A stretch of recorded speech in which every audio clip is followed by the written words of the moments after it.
walking you through our new KeepTruckin app. This will help you obtain better visibility over your drivers and equipment. Rather than making chaotic reactive decisions, this integration will help you be more proactive in your business. Head on over to the Pegasys Marketplace by clicking the gear icon in the top right.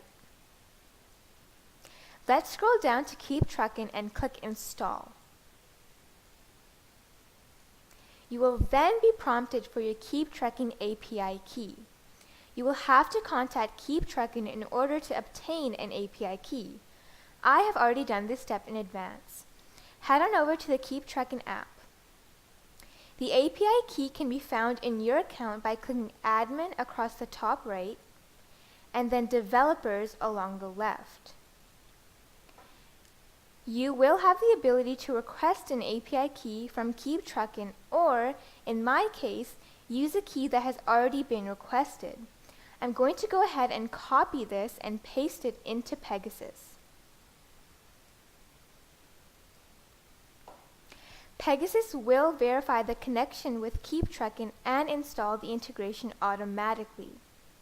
Pegasys will never store your KeepTruckin information.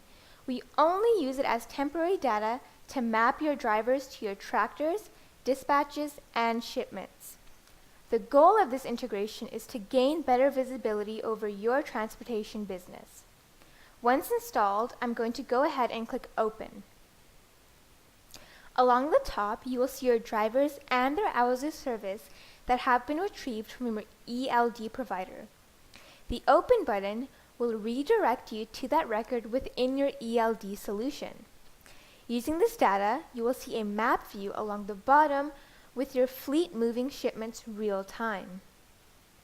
In order for the mapping to work correctly, make sure your drivers and/or owner-operators are named the exact same within Pegasys and your ELD solution.